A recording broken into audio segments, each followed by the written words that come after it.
namo buddhaya, salam kebajikan. Nah, bertemu lagi dengan saya Gita Maesari dengan NIM 2103060096 dari Prodi Peternakan C, Fakultas Pertanian, Universitas Sumatera Utara. Nah, kali ini saya akan menjawab beberapa pertanyaan yang diberikan oleh dosen pengempu saya, yaitu Ibu Tati Fidianasari, SPTMP. Yang dimana pertanyaan pertama yaitu tentang pengertian dan fungsi mineral secara umum pada tubuh ternak. Nah, pertama sekali kita akan membahas tentang pengertian dari mineral. Mineral adalah salah satu komponen nutrisi yang memiliki peran penting dalam pertumbuhan, kesehatan, produksi, reproduksi, dan kekebalan tubuh hewan. Kemudian selanjutnya kita akan menjelaskan tentang fungsi umum pada mineral. Nah, yang pertama itu untuk membentuk bagian dari kerangka gigi dan hemoglobin. Yang kedua, mempertahankan keseimbangan asam basa yang tepat dalam cairan tubuh. Yang ketiga, mempertahankan tekanan osmotik seluler. Yang keempat, mempertahankan keasaman yang tepat di dalam getah pencernaan, yaitu magnesium dan kalsium. Yang kelima, untuk mencegah kekejangan. Yang keenam, mempertahankan kontraksi yang tepat dari urat daging. Kemudian yang terakhir ada hubungannya dengan fungsi vitamin dalam pembentukan tulang. Nah, mineral harus disediakan dalam jumlah yang cukup dan perbandingan yang tepat. Kemudian, kita akan masuk ke soal nomor 2. Soal nomor 2 yaitu tentang menjelaskan fungsi mineral makro dan mineral mikro pada ternak. Nah, adapun fungsi mineral makro dalam tubuh ternak terbagi menjadi beberapa bagian. Yang pertama yaitu ada kalsium. Kalsium ini berfungsi untuk pembentukan tulang dan gigi, pembekuan darah, kontraksi urat daging, dan dia terdapat sebanyak 12% di dalam air susu. Yang kedua ada fosfor, berfungsi untuk pembentukan tulang dan gigi, metabolisme energi, bagian dari DNA dan RNA, dan dia terdapat sebanyak 0,09% di dalam air susu. Yang ketiga ada natrium. Natrium itu berfungsi untuk keseimbangan asam basa, osmoregulasi, transmisi saraf. Yang keempat ada klorin, berfungsi untuk keseimbangan asam basa, osmoregulasi, sekresi cairan atau disebut dengan gastrik. Yang kelima ada kalsium, berfungsi untuk keseimbangan asam basa, osmoregulasi, eksitasi saraf dan otot, dan aktivator enzim. Yang keenam ada magnesium, berfungsi untuk pembentukan tulang, aktivator enzim untuk metabolisme karbohidrat dan lipida. Yang ketujuh ada mangan, berfungsi untuk aktivator enzim, pembentukan tulang dan pertumbuhan. Kemudian kita akan menjelaskan tentang fungsi mineral mikro pada tubuh ternak. Nah, yang pertama ada zinc. Zinc itu dia berfungsi untuk komponen dan aktivator enzim dan untuk penyembuhan luka. Yang kedua ada ferrum. Ferrum itu berfungsi untuk pembentukan hemoglobin, bagian dari sistem enzim.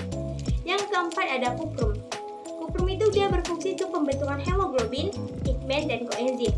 Yang keempat ada iodin, berfungsi untuk konstitusi hormon tiroid dan pembentukan hormon tiroksin. Yang kelima ada sulfur, sintesis protein mikroba, otot, dan asam-asam lemak.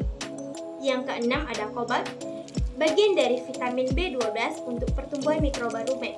Kemudian ada fluorid, esensi untuk hewan-hewan laboratorium. Dan yang ke-8 ada selenium sebagai metaloenzim dari enzim glutathione peroxidase yang berfungsi untuk menghilangkan H2O2, berasosiasi dengan vitamin E, sintesis imunitas. Kemudian yang terakhir ada molybdenum, bagian dari enzim sulfit oksidase yang berfungsi untuk oksidasi sulfit. Nah, kemudian kita masuk ke soal selanjutnya, yaitu jelaskan pengertian dari vitamin. Vitamin adalah substansi organik yang dibutuhkan oleh ternak dalam jumlah yang sangat sedikit. Nah, dia itu berfungsi untuk mengatur berbagai proses dalam tubuh agar berjalan normal, termasuk kesehatan, pertumbuhan, dan reproduksi. Nah, secara umum, yang dimaksud dengan vitamin dapat dinyatakan yang pertama yaitu adalah senyawa organik yang terdapat di dalam tubuh. Kemudian, komponen bahan makanan namun berbeda dengan karbohidrat, lemak, protein, dan air.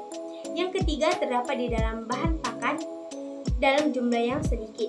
Yang keempat, merupakan nutrien esensial Oleh karena itu, kita harus didapatkan dari pakan, sebab tubuh tidak bisa mensintesisnya kecuali beberapa vitamin saja, seperti vitamin D.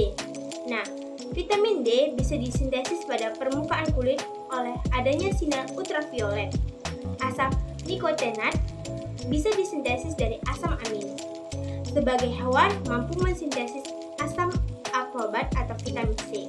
Bila dalam tubuhnya ada enzim gulanolactonat oksidase. Nah, sebagai hewan mempunyai kapasitas metabolik untuk mensintesis kolin. Walaupun beberapa anak ayam dan tikus tidak sanggup menggunakan kapasitas ini. Nah, bila di dalam makanannya itu kekurangan senyawa donor metil.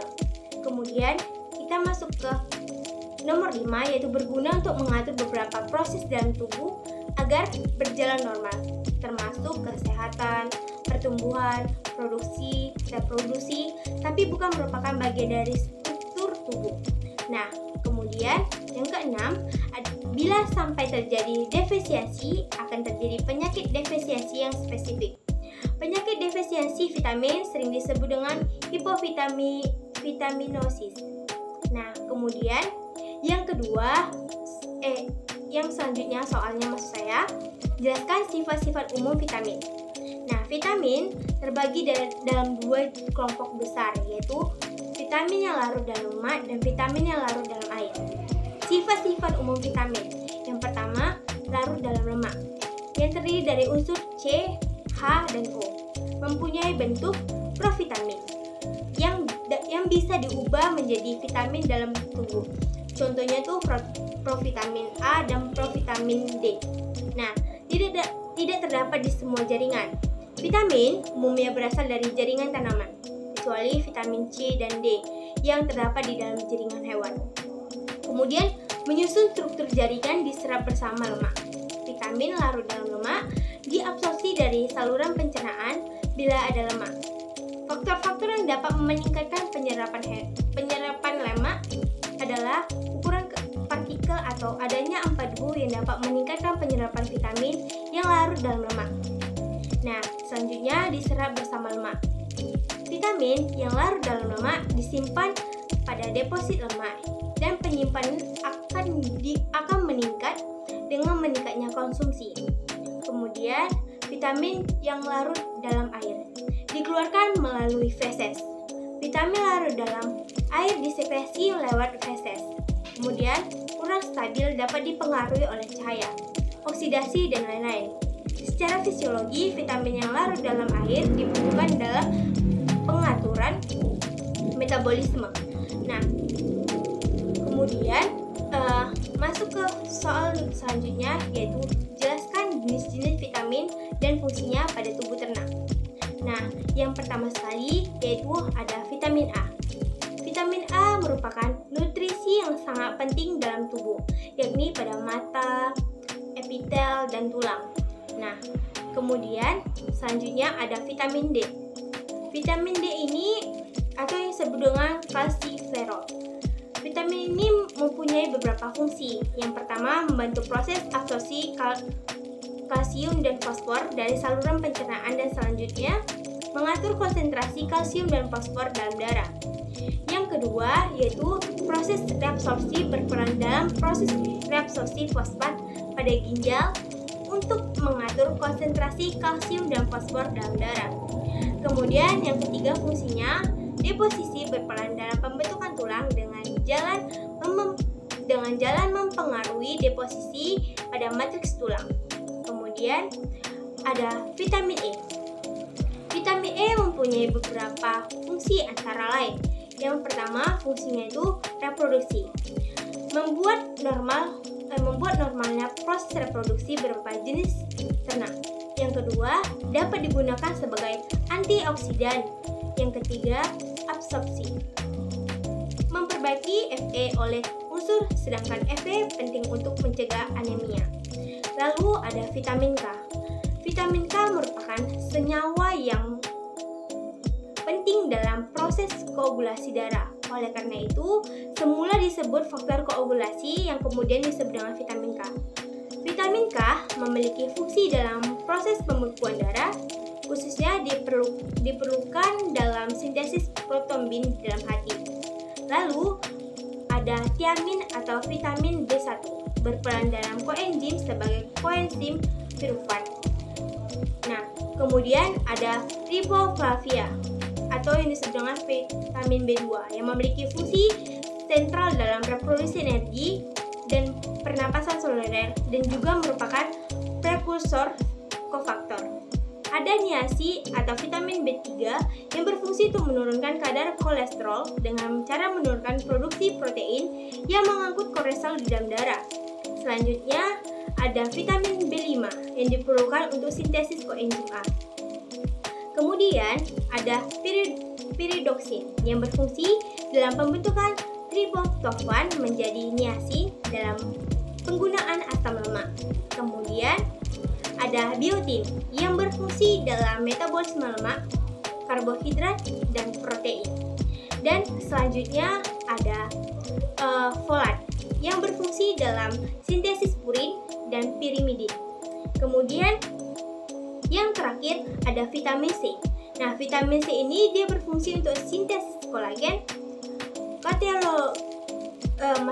kolagen, kartinin, metabolisme kolesterol, tirosin, dan pembentukan asam empedu, dan yang terakhir untuk meningkatkan kekebalan tubuh.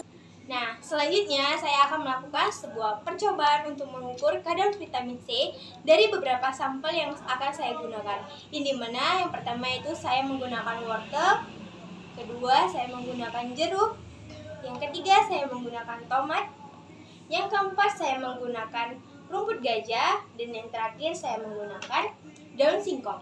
Nah, adapun alat dan bahan yang digunakan, yang pertama saya menggunakan betadin dan pengaduk, kemudian ada air yang terdapat di dalam gelas ini. Nah, langkah-langkahnya, yang pertama kita tuangkan 5 tetes betadin pada setiap wadah di depan ini.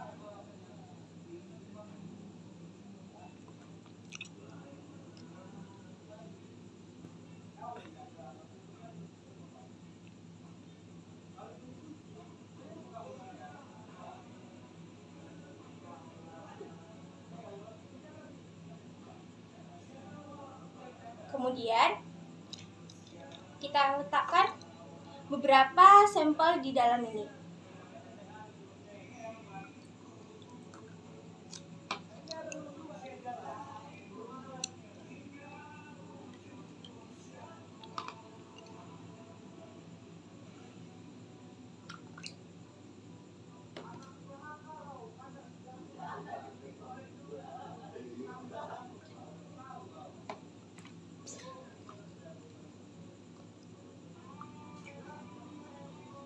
Kemudian kita aduk.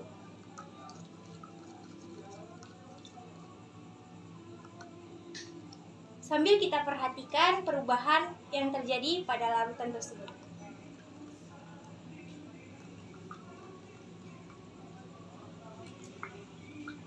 Nah, setelah itu kita amati perubahan warnanya.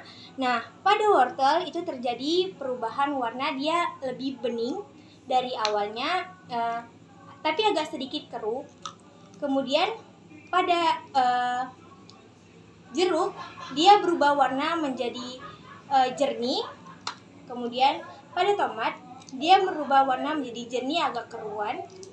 Kemudian pada rumput gajah dia berubah menjadi jernih tapi sedikit keruh juga. Dan pada daun ubi dia berubah menjadi jernih. Nah, dapat kita simpulkan bahwa pada daun ubi, pada jeruk, dan pada wortel itu mengandung kadar vitamin C yang tinggi karena dia dapat menjernihkan sebuah larutan. Nah, sedangkan pada tomat dan pada rumput gajah, dia kadar vitamin C yang tidak terlalu tinggi seperti pada jeruk, pada wortel, dan pada daun ubi. Nah, sekian dari saya. Jika ada yang salah, saya minta maaf dan terima kasih.